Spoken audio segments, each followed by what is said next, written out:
In this video, I will show you how to fix the something went wrong error on PS5 console. If you find this helpful, please don't forget to like and subscribe.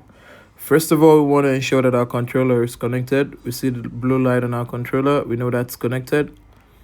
The next thing we want to do is to ensure that our game is up to date. So we're going to press the option button. And once we press the button, we can check for update.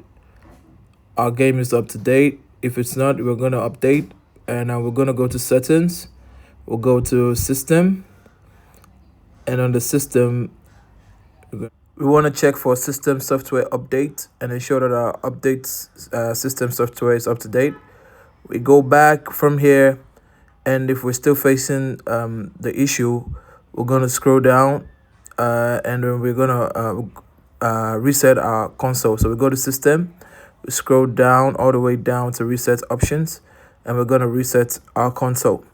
Now you need to understand that once you reset the console, it's going to clear everything in your database, and that will be gone. Now that's how you fix this error. Don't forget to like and subscribe.